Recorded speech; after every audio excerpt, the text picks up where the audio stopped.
ನಮಸ್ಕಾರ ವೀಕ್ಷಕರೇ, ಡೆಮೋಕ್ರಸಿ ನ್ಯೂಸ್ಗೆ ಸ್ವಾಗತ. ಕ್ರೋಧಿನಾಮ ಸಂವತ್ಸರದ ದಕ್ಷಿಣಾಯನ ಗ್ರೀಷ್ಮ ವರ್ಷ ಋತು ಆಷಾಢ ಮಾಸ ಬಹುಳ ದ್ವಾದಶಿಯಿಂದ ಶ್ರಾವಣ ಬಹುಳ ತ್ರಯೋದಶಿಯವರೆಗೆ.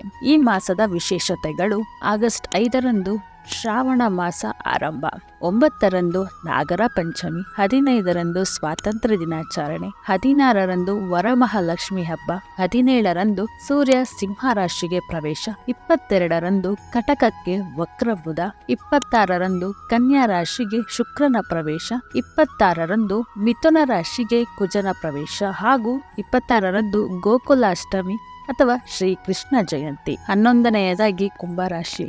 ಈಗ ಸ್ವಲ್ಪ ಗಂಭೀರ ಸಮಯ.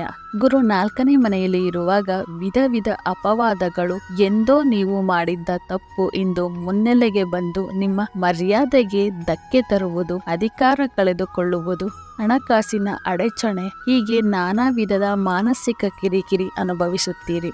ಆರೋಗ್ಯಕ್ಕೂ ಧಕ್ಕೆ ಒದಗಬಹುದು. ಕೌಟುಂಬಿಕವಾಗಿಯೂ ಅಶಾಂತಿ ಇರುತ್ತದೆ. ನೀವು 7.5 ಶನಿಯ ಮಧ್ಯಭಾಗದಲ್ಲಿ ಇದ್ದೀರಿ. ಹೀಗಾಗಿ ನೀವು ಬಹಳಷ್ಟು ವ್ಯತಿರಿಕ್ತ ಪರಿಣಾಮಗಳನ್ನು ಎದುರಿಸಬೇಕಾಗುತ್ತದೆ. ತಾಯಿಯ ಆರೋಗ್ಯಕ್ಕೆ ಧಕ್ಕೆ ಇದೆ. ಈಗ 17ನೇ ತಾರೀಕಿನವರೆಗೂ ಸೂರ್ಯ 6ನೇ ಮನೆಯಲ್ಲಿ ಇರುತ್ತಾನೆ.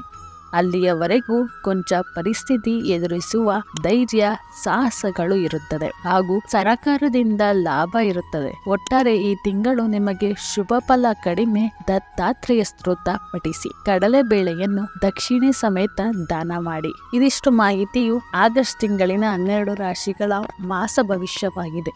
ಮತ್ತಷ್ಟು ಮಾಹಿತಿಗಾಗಿ ಡೆಮೋಕ್ರಸಿ ನ್ಯೂಸ್ಗೆ ಲೈಕ್ ಮಾಡಿ, ಶೇರ್ ಮಾಡಿ, ಸಬ್ಸ್ಕ್ರೈಬ್ ಮಾಡಿ ಮತ್ತು ಪಕ್ಕದಲ್ಲಿರುವ ಬೆಲ್ ಬಟನ್ ಅನ್ನು ತಪ್ಪದೇ ಕ್ಲಿಕ್ ಮಾಡಿ. ಧನ್ಯವಾದಗಳು.